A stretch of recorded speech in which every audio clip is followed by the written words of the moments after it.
Alhamdulillahi Rabbil Alameen wa sallallahu wa sallam wa barak ala nabiyyina wa habibina wa imamina wa qudwatina wa qurrati a'yunina Muhammad ibn Abdullah wa ala alihi wa sahbihi ajma'in amma ba'd. Assalamu alaikum wa rahmatullahi ta'ala wa barakatuh. Respected brothers and sisters, welcome to our new class, new weekly class, which shall be every Thursday, every week, every Thursday, bi'idhnillah, 6 p.m. UK time and 9 p.m. KSA time, bi'idhnillahi jalla wa ala. And the book which we have chosen to go through, it is Umdatul Aḥkām min kalami khayril anam sallallahu alayhi wa sallam. Ūmdatul Aḥkām min kalami khayril anam sallallahu alayhi wa sallam, by Al-Imam Al-Hafidh Taqiyuddin Abu Muhammad Abdul Ghani Abdul Ghani rahimahullahu ta'ala rahmat Abdul Ghani al-Maqdisi rahimahullahu ta'ala rahmatan wasi'ah.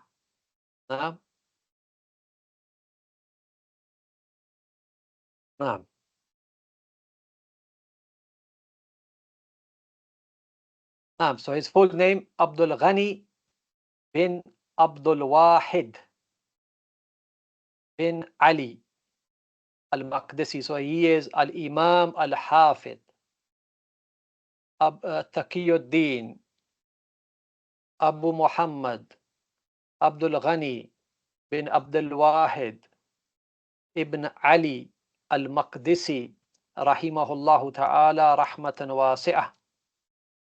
And he was born in the year 541, and it is said 543, it is said 544 after the Hijrah of Mustafa sallallahu alaihi wasallam, and he died in the year 600 after the Hijrah of Al-Mustafa sallallahu alaihi wasallam. Now this book, as you know, it is a book of ahadith, and the sharaf al-ilm, the sharaf al-ilm, it's the nobility of a particular knowledge, a particular science. The nobility of a particular knowledge is known by the nobility of who it is ascribed to. So there is no doubt that after the book of Allah Tabaraka wa Ta'ala, which is the Kalamullah Azza wa Jal, there is no doubt that the most noble and honorable knowledge after the book of Allah is the Sunnah and the Ahadith of the Messenger of Allah sallallahu alaihi wasallam. Allah subhanahu wa ta'ala says, وَمَا يَنْطِقُ عَنِ الْهَوَى إِنْ هُوَ إِلَّا وَحْيٌ يُوحَى. And the Prophet sallallahu alaihi wasallam also said, أَلَا وَإِنِّي أُوتِيتُ الْقُرْآنَ وَمِثْلَهُ مَعَهُ. Indeed, I have been given the Quran and that what is like it with it, yani the Sunnah. So this is wahi, and it is ascribed to the Messenger of Allah sallallahu alaihi wasallam. So it shows you the nobility and the greatness of this knowledge.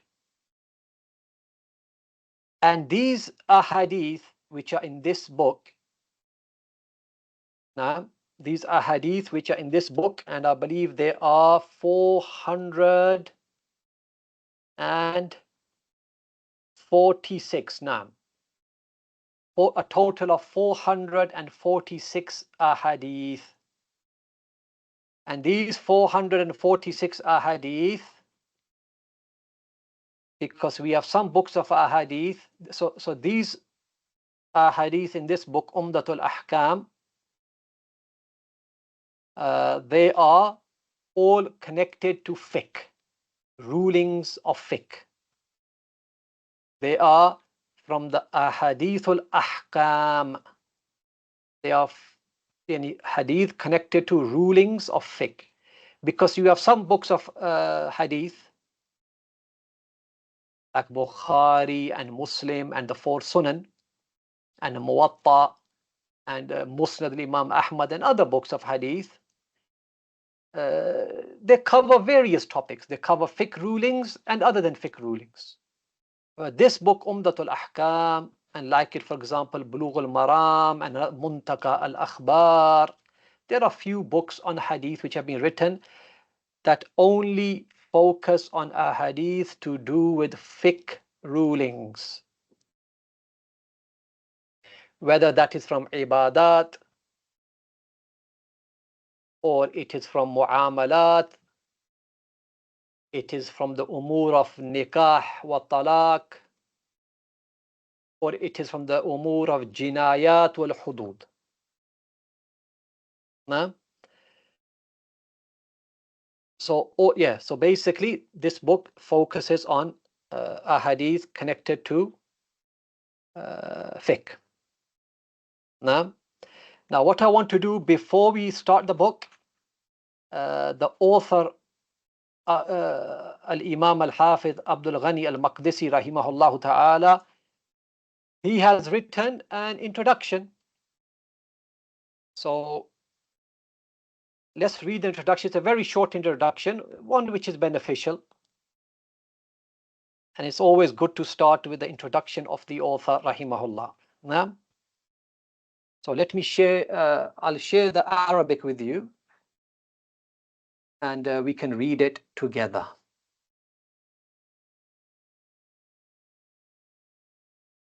طيب.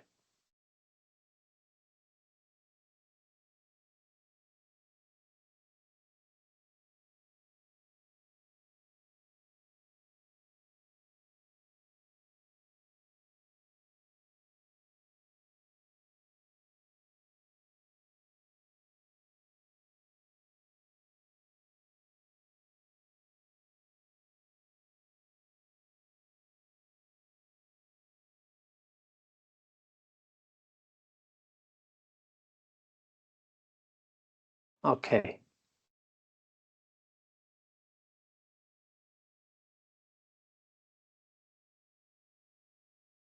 No, I'm going to share it now, inshallah. I'm going to share the screen now.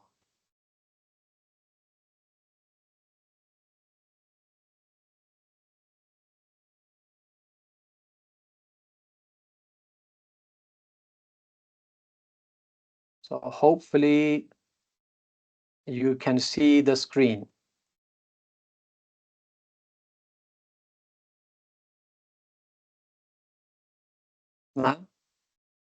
Okay, let's read it together. Bismillahir Rahmanir Rahim. Muqaddimatul Muallif. This is the Muqaddimah of the Muallif rahimahullah.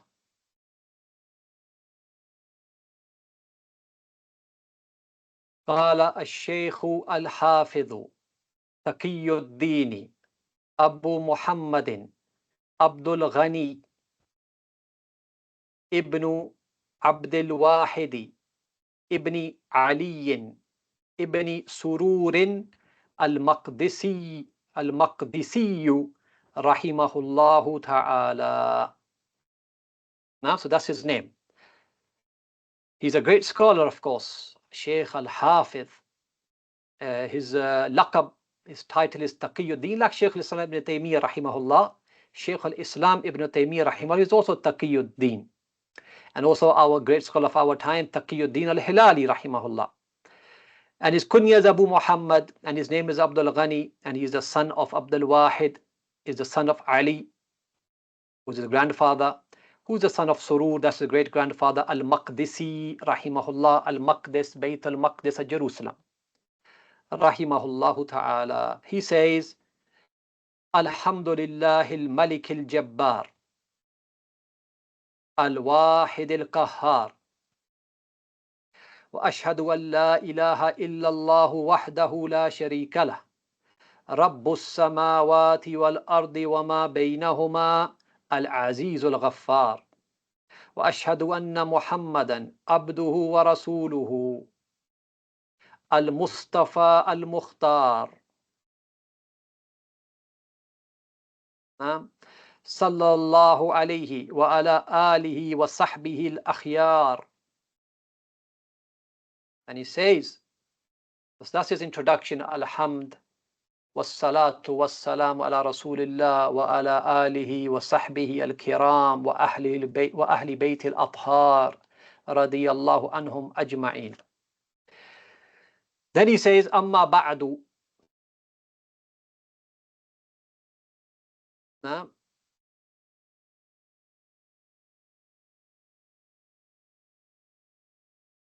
Amma ba'du. فَإِنَّ بَعْدَ إِخْوَانِي. He says to proceed, some of my brothers سألني, asked me اختصار جملة من أحاديث الأحكام. They asked me to put a summarized book together of the ahadith of the ahkam, ahadith connected to fiqh rulings of fiqh. Mimma ittafaqa alayhi al-imaman. And they asked me to only include in this book ahadith which are muttafaqun alayhi. And this is one of the mizas. This is one of the distinguishing marks and one of the benefits of this book, that you don't need to worry. Is this hadith da'if, sahih, hasan? What is it? Because they asked him to produce a book of ahadith of ahkam, which each hadith has to be from those ahadith which is muttafaqun alayh, agreed upon by Bukhari and Muslim. So mimma ittafaqa alayhi al-imamani Abu Abdullah Muhammad Abu Abdullah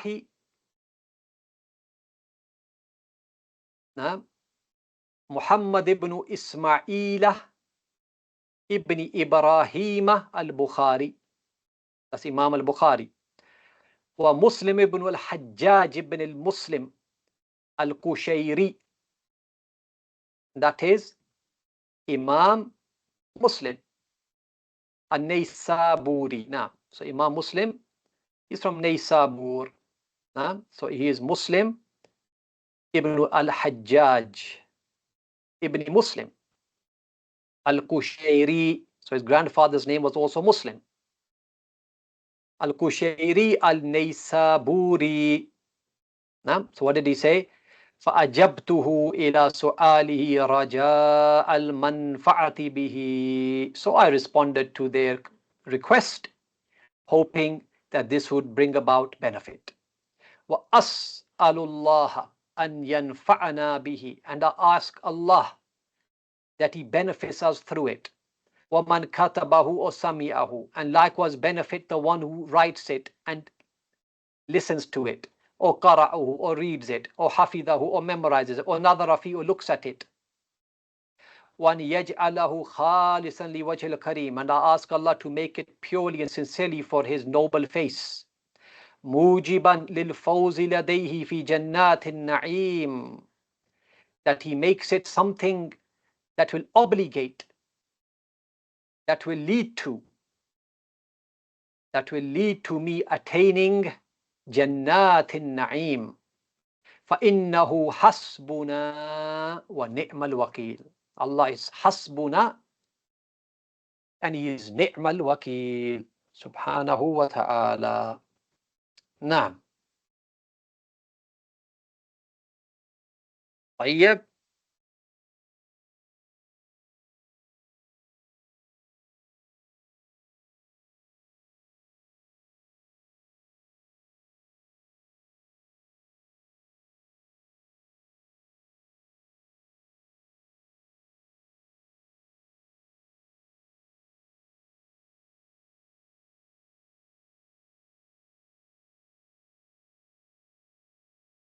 Okay. So that is the muqaddimah, the introduction of the author, rahimahullah.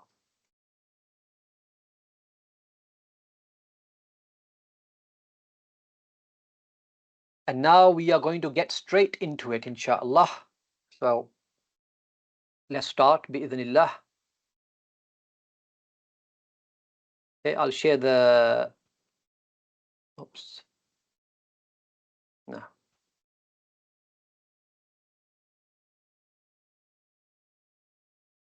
So we are starting with Kitabu Al-Ṭahārah. Okay, let me get a couple of points clear before we start. First thing is that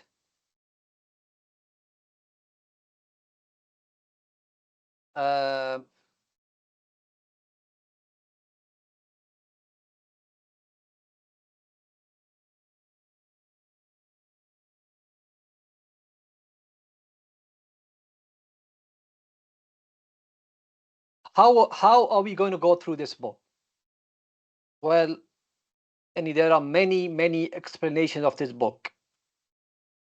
Some are summarized, some are, at a medium length and difficulty, some are advanced, some are very advanced and in depth. The focus of our study is a brief commentary on each hadith.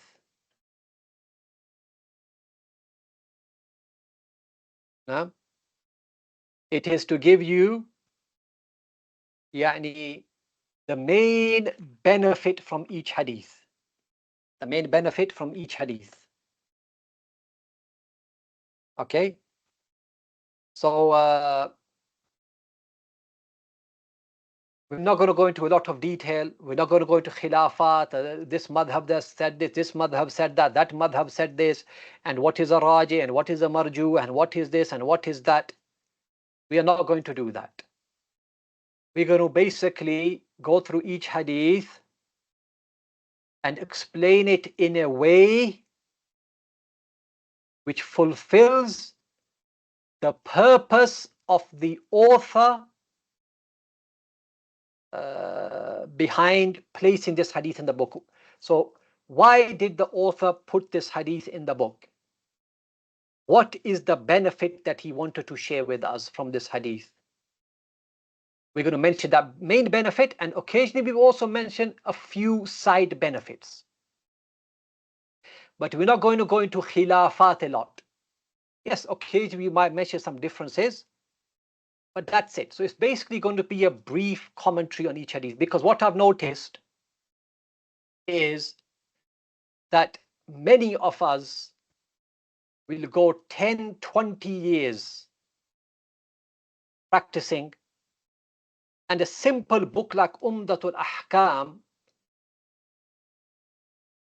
we would have not read it from the beginning to the end.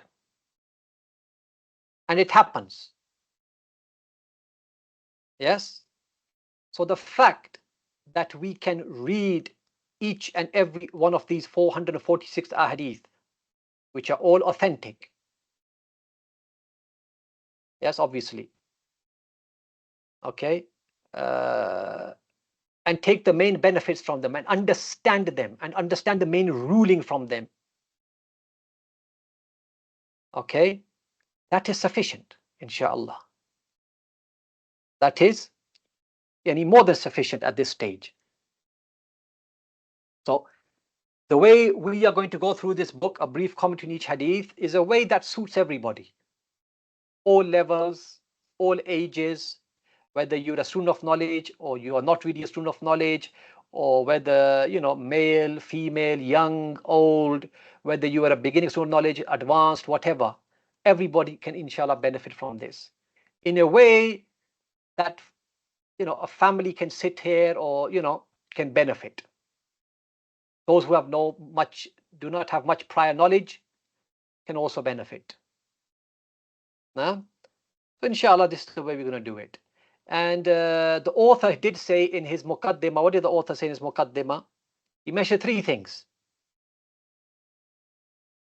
He mentioned that it's going to be something mukhtasar, summarized. And that is true, it is summarized. And he mentioned that it's going to be only a hadith connected to ahkam, fiqh rulings, and they are. Each and every hadith is only connected to a fiqh ruling. Third thing he mentioned was in his introduction that each hadith is going to be from those ahadith which are muttafaqun alayh, agreed upon by Bukhari and Muslim. Now, vast majority of hadith are like that, but there are some ahadith, a few ahadith in here, which are not like that, which are not muttafaq alayh, but they are either mentioned by Bukhari or by Muslim. And inshallah, we will point them out during the course of our study. So I wanted to, mention that before starting the book. Okay, so that's a brief introduction into the course.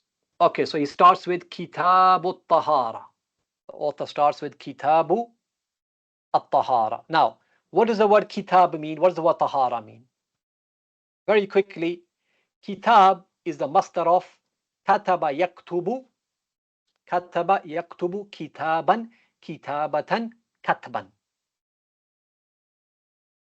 Kataba yaktubu, kitaban, kitabatan, katban. So kitab is the masdar of kataba yaktubu.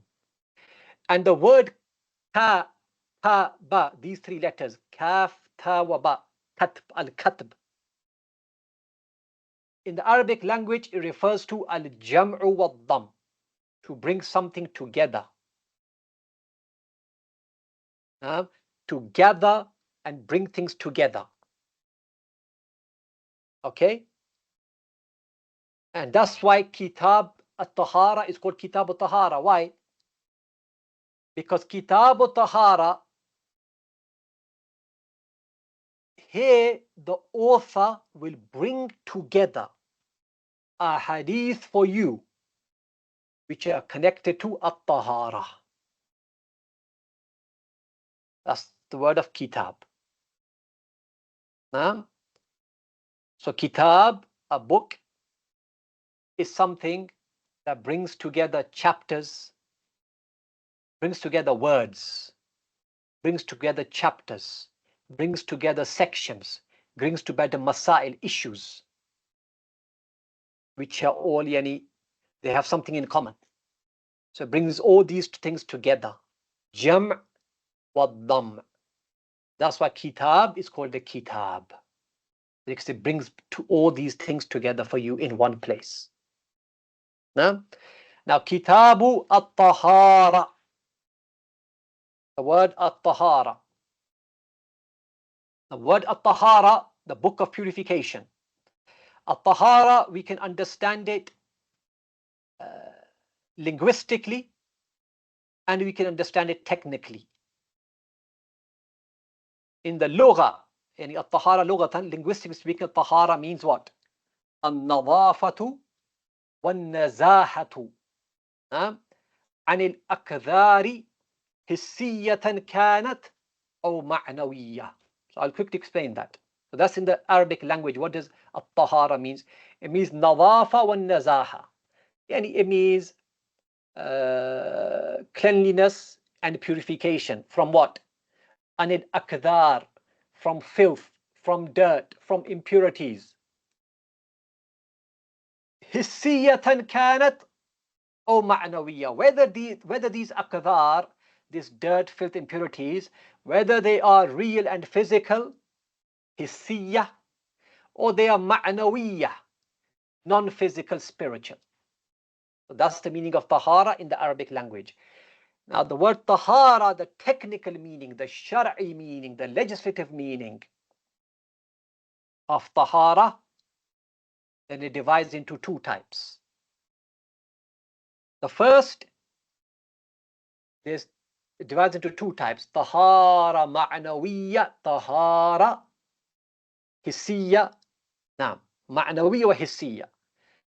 So now we are looking at the meaning of Ṭahārah from a technical point of view, from a shar'i point of view. It can be Ṭahārah ma'nawiyya. What does Ṭahārah ma'nawiyya mean? Spiritual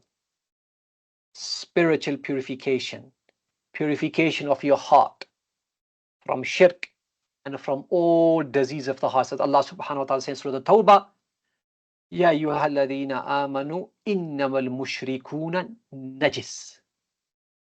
Yes, Ya ayyuhalladhina amanu innamal mushrikuna najasun.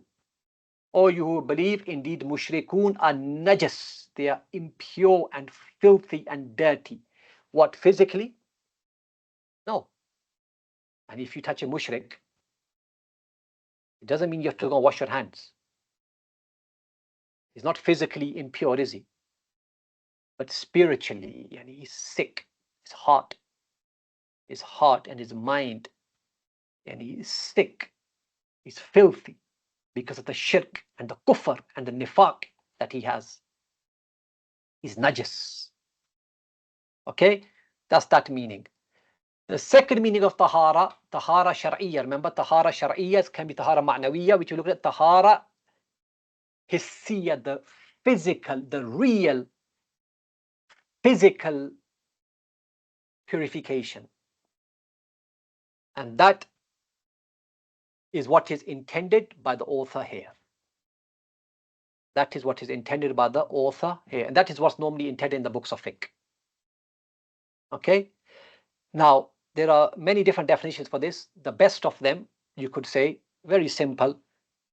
إِرْتِفَاعُ الْحَدَثِ وَفِي مَعْنَاهُ وَالزَّوَالُ الْخَبَثِ. Two things.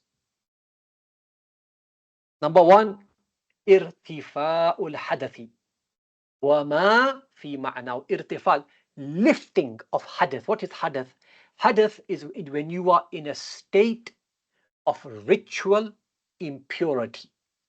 Hadath is a state that you are in. It's not something physical on you, but it's a state that you're in. You're just in a state of ritual impurity.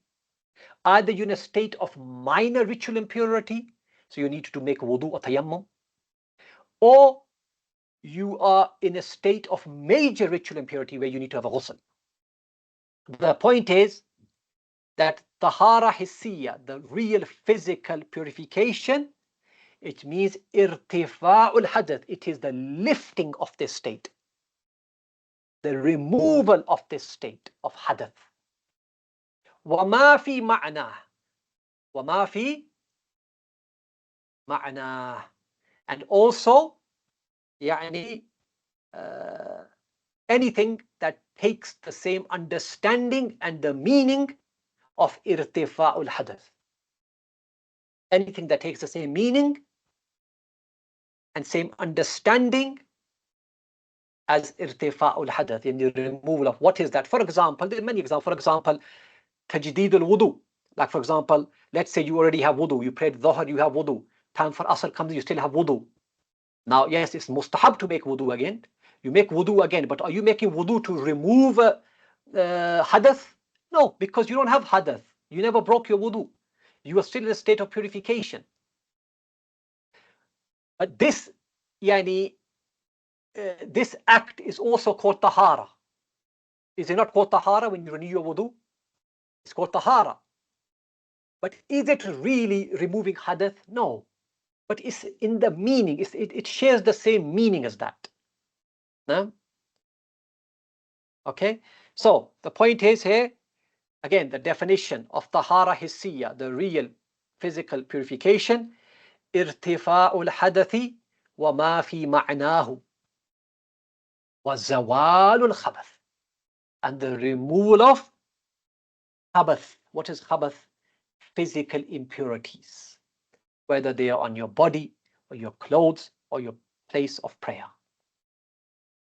Zawalul khabath, to remove physical impurities. Now, so this is the definition of at-tahara. Now, why do the authors normally start with tahara? Why do they start with this book, Kitab al-Tahara? Why?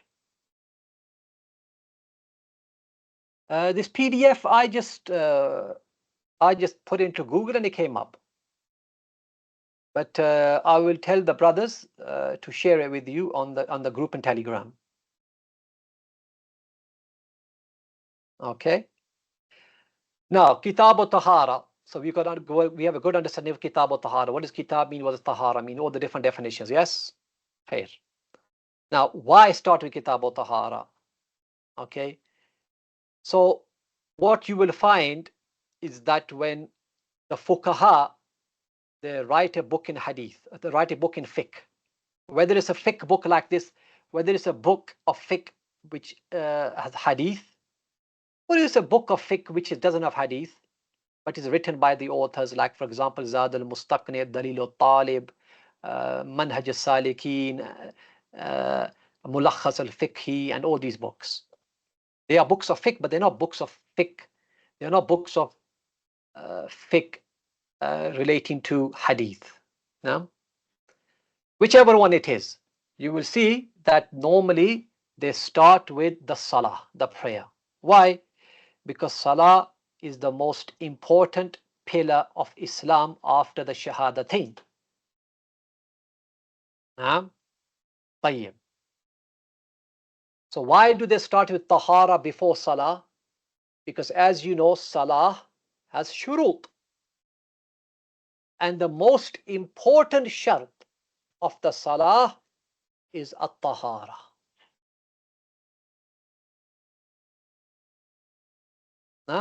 As the Prophet sallallahu alaihi wasallam said in the hadith of Ali radiyallahu ta'ala an, he said, Miftahu salati at-tuhur. The key to the prayer is at-tuhur, purification. So purification is the key to the prayer. So although we start with Kitab al-Salah, but before Kitab al-Salah we must discuss at-Ṭahārah. Why do we discuss at-Ṭahārah? Because Ṭahārah is the key to the prayer and it is the most important condition of the Salah. Also, something that Shaykh Al-Uthaymeen rahimahullah mentioned, he mentioned another thing that could be is that the authors might start with Kitab al-Ṭahārah, purification, is because they want to bring to our attention the Tahāratul Qalb.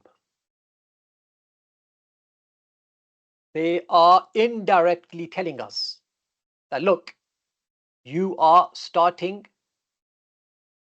a journey of knowledge. You are at the very beginning of the book.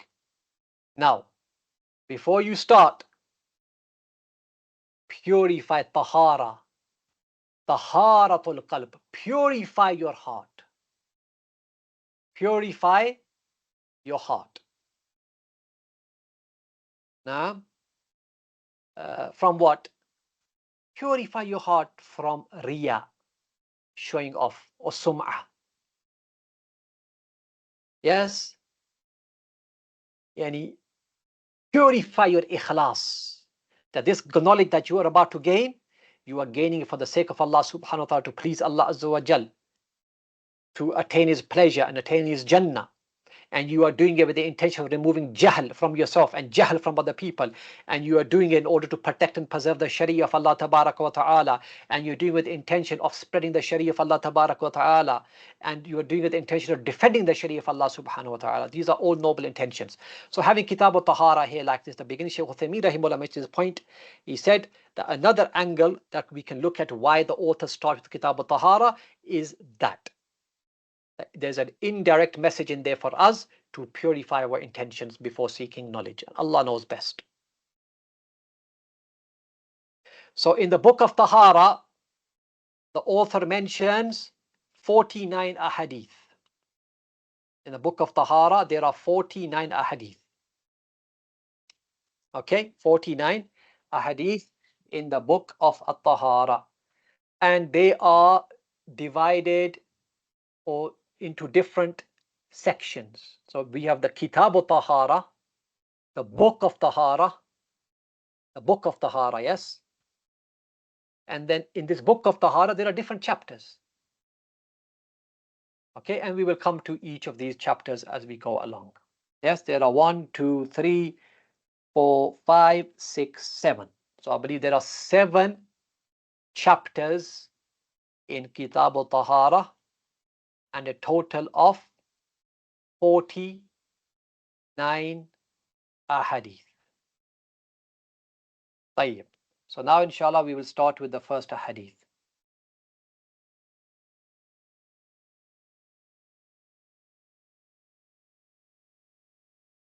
So let's read it. Hopefully you can see the screen. Okay. Now this is a very well-known hadith and you all know it. And I'm sure all of you have probably memorized it.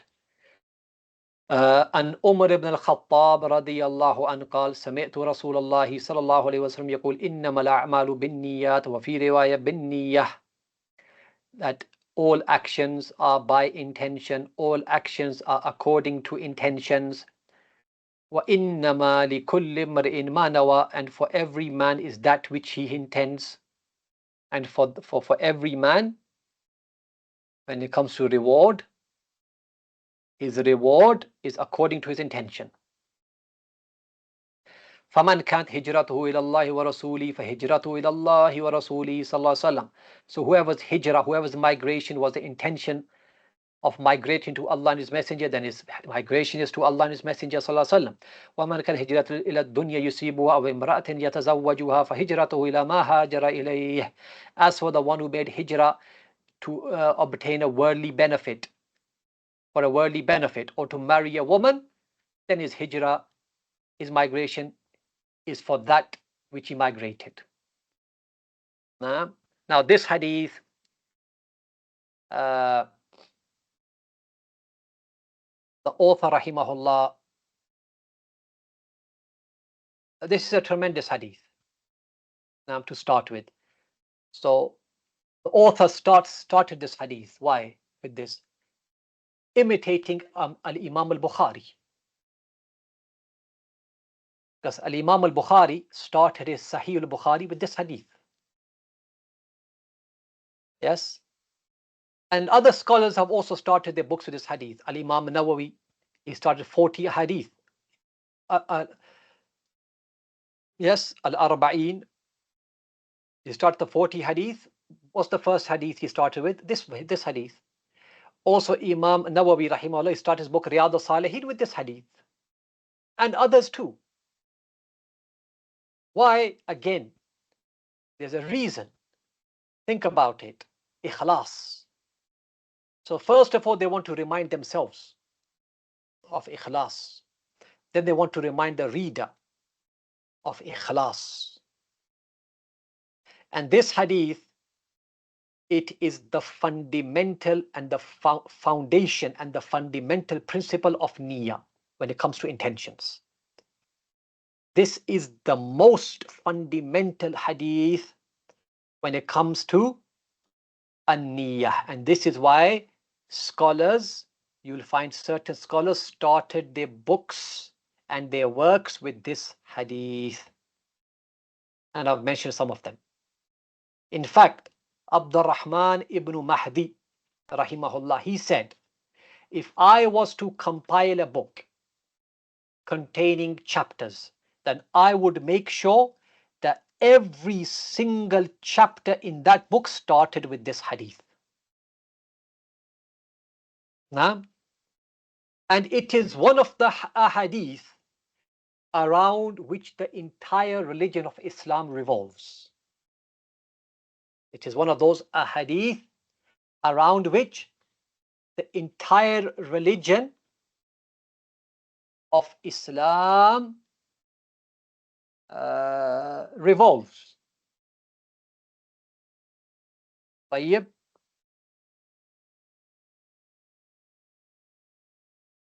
And this is why Al-Imam Ash-Shafi'i rahimahullah, what did he say about this hadith? He said this hadith is a third of all knowledge, and it enters into 70 branches of fiqh. This is what Imam Shafi'i said about this hadith. What did Imam Bukhari say about this hadith? He said, لَيْسَ فِي أَخْبَارِ النَّبِي صلى الله عليه وسلم شيء أجمع وأغنى وأكثر فائدة من هذا الحديث. He said there is nothing from the reports from the nation of the Prophet ﷺ that is more comprehensive, that is more rich and sufficient, that is more beneficial than this hadith. And the benefit which we can take from this hadith, dear brothers and sisters, of course, is the importance of the niyyah, of the intention. And that when a person does any action, then it must be based upon an intention, and that intention must be one which is a sound and correct intention. So it shows you the importance of niyyah, and it shows you that when you do an action, it must be based on an intention, and that intention must be one which is sound and correct. طيب.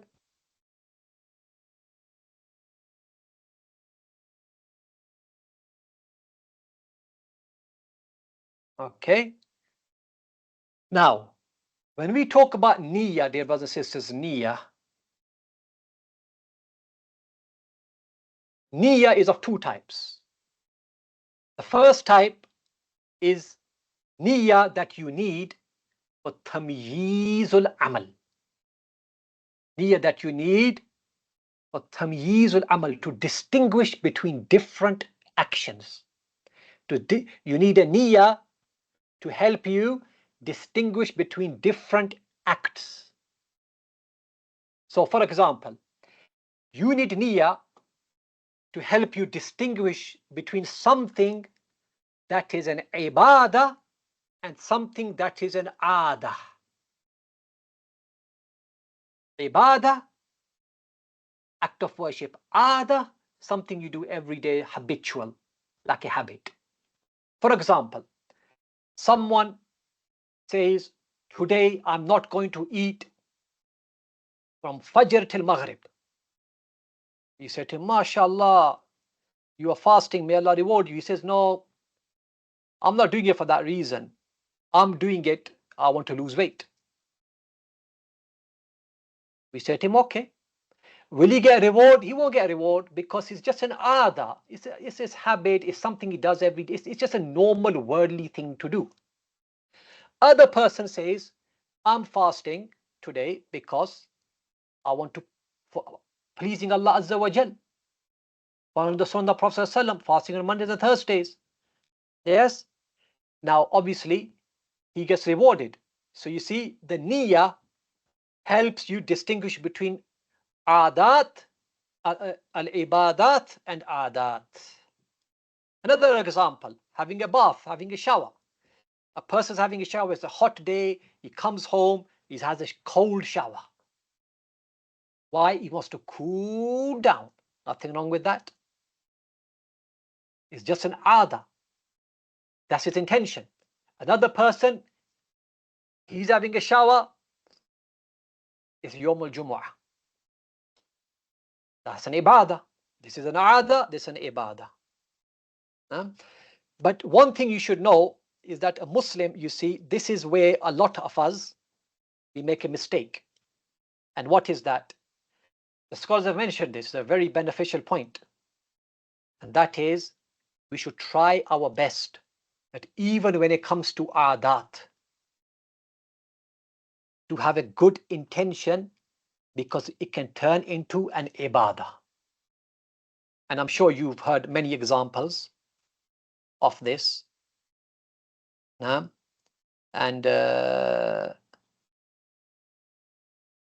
you know where I'm coming from. Yes, there's one sister here, Ayman. Yes, sister. Yes, you have a question or anything? You have your hand up.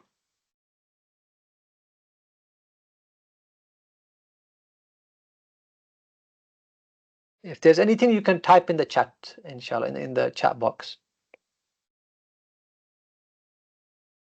Okay, so the point is, for example, I'll give you an example. We all sleep. Do we all sleep? Yes, we all sleep. Obviously, we're not angels here, we're humans, yes. So we all sleep. Now, there are some of us sleep because we're tired, we need to sleep. Some of us who Allah has blessed, they will sleep with the intention that I'm going to go to sleep because when I get up, I'm going to have more energy to worship Allah. I can have more energy and can be more alert and more energetic. So I'll be able to pray Fajr and Dhuhr and Asr in the masjid. I can do dhikr throughout the day. I can get noise. I need this sleep for that. Well, then, while he is sleeping, he's being rewarded. Do we all have to eat? We all have to eat. We all have to eat. Yes? Now, one person eats because he's hungry. Nothing wrong with that. It's mubah, permissible, alhamdulillah. Another person eats, he says, oh, I'm eating with the intention that I want to gain strength to worship Allah better. He's going to get reward for his food, eating. He's going to be eating and getting rewarded. Also, like men who are married and have children, you have to provide for them. This is our responsibility. Now, some will do it as an everyday chore. You know, oh, I have to go to work, I have to put the food on the table, you know, khalas, pay the bills. It's just like a habit, day in, day out, day in, day out. But another person who's blessed by Allah subhanahu wa ta'ala, he says, no, I'm going to do this anyway. I have to do this. So why not make the intention that I'm doing this because I'll be rewarded for this. This is my responsibility Allah has given me. I'm fulfilling that role. I'm putting food into the mouth of my wife and children. I'm protecting them. I'm their protector. I'm doing this, that. He'll be getting rewarded. Yes. So this is the first type of niyyah. It's called niyyatul amal, the niyyah of the action itself. That's so.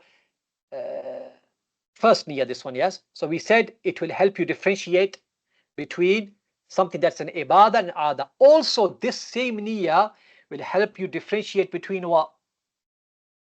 Between different ibadat themselves. Between different ibadat themselves. Now,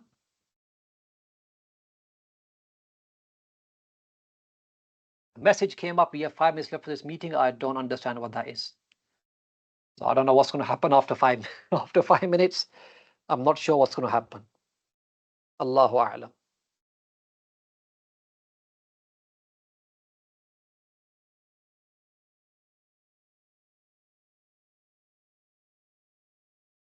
Just a second, please.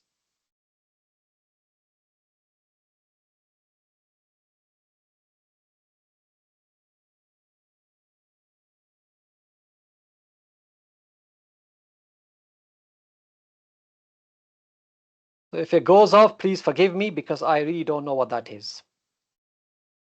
But I will continue now for the next 5 minutes. Yes, so also this very same niyyah will help you differentiate between different acts of ibadat. For example, these 4 rakat you praying, are you praying them as fard or are you praying them as nafal?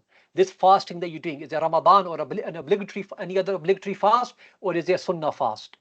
So it'll help you distinguish between what is obligatory and what is voluntary. Also, obligatory actions themselves, are you praying dhuhr, are you praying asr? Which one are you praying? Tayyib.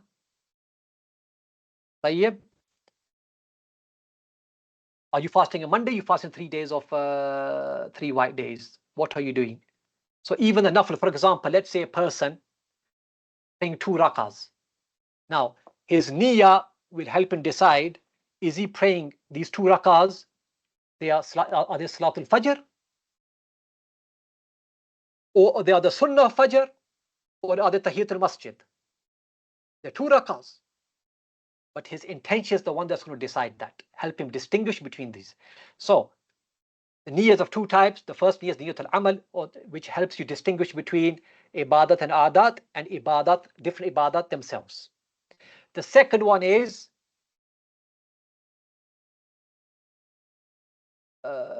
who you were doing the action for. Who are you doing the action for? So the second type of ibadah will help you. Your second type of niyyah, the second niyyah will help you differentiate or will help you see who you are doing this action for. Are you doing it for Allah subhanahu wa ta'ala, or are you doing it for other than Allah subhanahu wa ta'ala? And that's called ikhlas. And both of these niyas have to be present for every act of worship. Otherwise, there is no action. Without intention, there's nothing. No? So both of these niyas have to be present. So, in summary, we can say this hadith shows us and emphasizes the importance of ikhlas in our actions, and it shows us the great dangers of riya, and it also shows you that if riya enters your actions, it will nullify your actions. And the person who has riya and shows off, a'udhu billah, and doesn't have ikhlas, then of course he is sinning. And this is minor shirk. Waliyadu billah. And you know that well-known hadith al-Qudsi, where Allah subhanahu wa ta'ala says, Ana aghna shuraka'i an ash-shirk.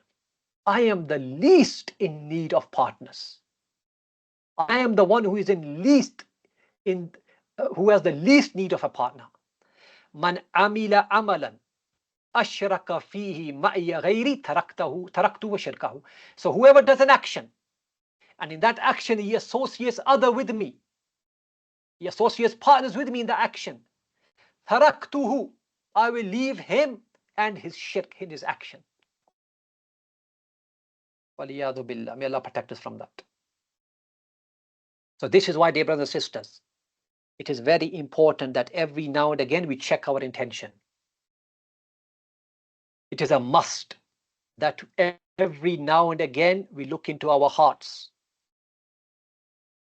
and we analyze and we scrutinize our intentions. Are we doing this for Allah, or are we doing it for other than Allah subhanahu wa ta'ala? And niyyah is something in the heart. No doubt about that. We don't pronounce the niyyah.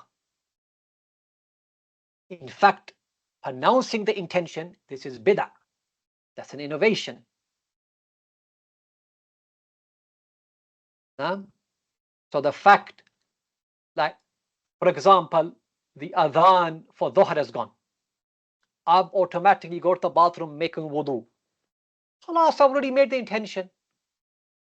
The fact that after the adhan I'm going to make wudu, I've already made the intention that I'm going to go and pray dhuhr. Alaysa kadhalik? Bala. Yes, so we don't need to stand there and say the niyyah. Okay, because saying the niyyah is foolishness and it's an innovation. Allah already knows what's in your heart. Why are you telling Allah? It doesn't make any sense. You need to tell Allah what your intention is. Allah already knows your intention. Huh?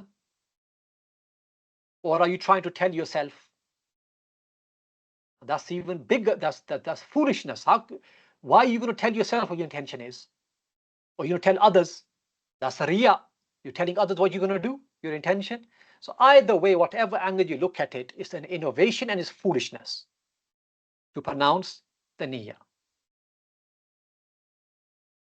Okay, Sister Sheikh, I know the intention of prayer cannot be uttered, but I get confused about this. Should we say it in our mind that this is for so-and-so prayer, or just standing for prayer after a particular azan makes your niyyah automatically for that prayer? Kindly elaborate.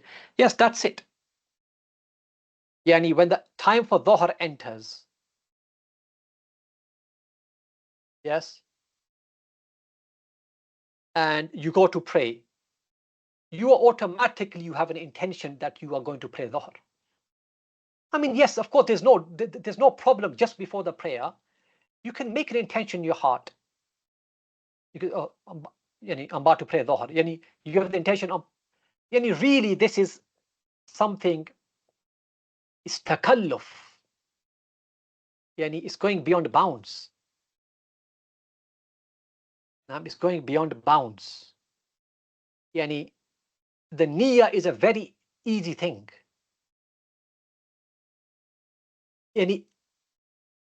it's impossible to do an action without intention. Is there any action without intention? Can you ever do an action without intention? Like how it's very difficult. It's almost impossible. How can any action you do, you already got intention, whether it's dunya or the deen. Yes. So the fact that it's a dhuhr time and you're going to pray, okay, you can have an intention. You must have an intention. Intention must be there that this is dhuhr. That's it. In the heart. Khalas. I'm praying dhuhr. And pray. Yes. But there are signs, there are signs. For example, now, if adhan for dhuhr goes, the first thing that's going in my mind, I have to go pray dhuhr. I already made the intention of praying dhuhr now. I'm going to go make wudu to pray dhuhr. I'm going to the masjid, I already got the intention, I'm going to pray dhuhr. Like this. Fast from Fajr to Maghrib to lose weight, get rewarded. No, the person, no, you don't, because you're not doing it with the intention of worship. You're not doing it with the intention of worship, are you? When you fast, it has to be purely and sincerely for Allah subhanahu wa ta'ala. Then it becomes an ibadah.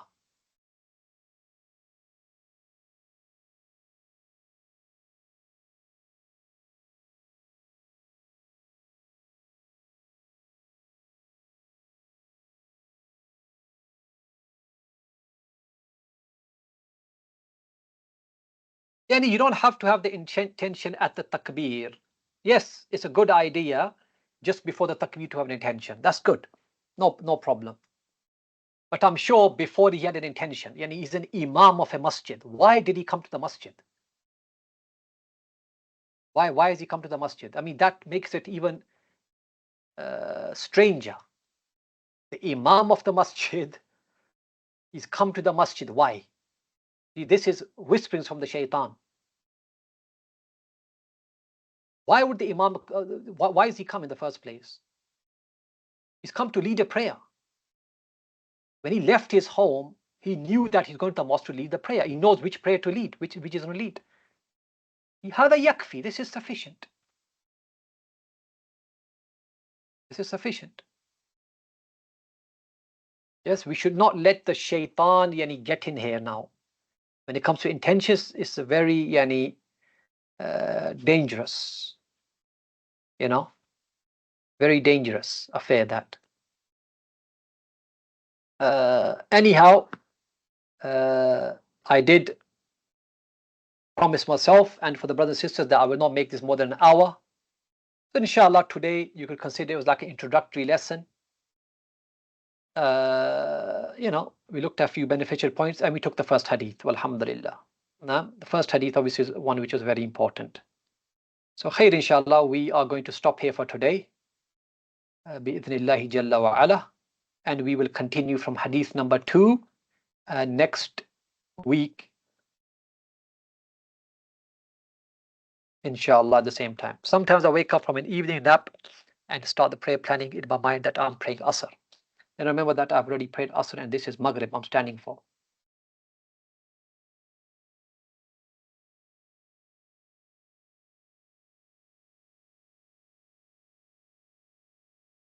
No, restart the prayer. Yani if you have started the prayer, and it can happen sometimes. For example, you can get mixed up between Dhuhr and Asr. It can happen. Yes. So your intention has to be correct. You have to have the correct intention before praying. Yani we can't go to ghulu, we can't go to ifrat, we can't go to tafriq. We can't go beyond bounds and exaggerate when it comes to niyat intention, and we also can't be negligent. You have to take the middle path. Now, it's very important. This is the whole point I was saying here, that the niyyah helps you distinguish between different kinds of worship, even different kinds of obligatory obligations. Am I fasting this because it's Ramadan, or am I fasting because I made a vow to fast? They're both obligations. Am I fasting because this is a vow, or am I fasting this is a kafar, an expiation for something I've done? They're both obligations. What's going to distinguish between the two is your niyyah. You have to have a niyyah. So if you started a prayer with the wrong niyyah, no, you have to start again and make the correct niyyah. Wa ilayk. Is it permissible for a non-married person to fast more than the fasting of Dawood with the intention of protecting from his?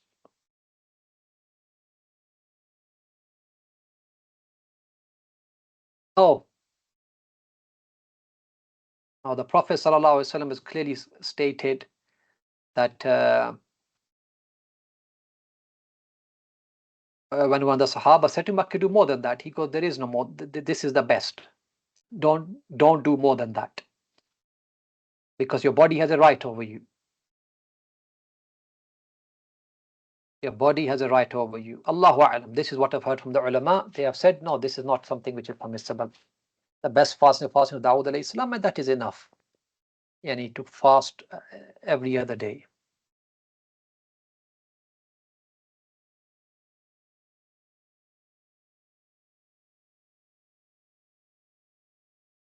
No, Allah knows best.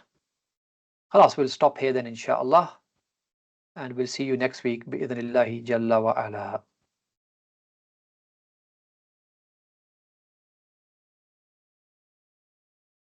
Wallahu ta'ala a'la wa a'lam. Wa sallallahu wa sallam wa barak ala nabiyyina Muhammad wa ala alihi wa sahbihi ajma'in. Wassalamu alaikum wa rahmatullahi ta'ala wa barakatuh. Barakallahu feekum.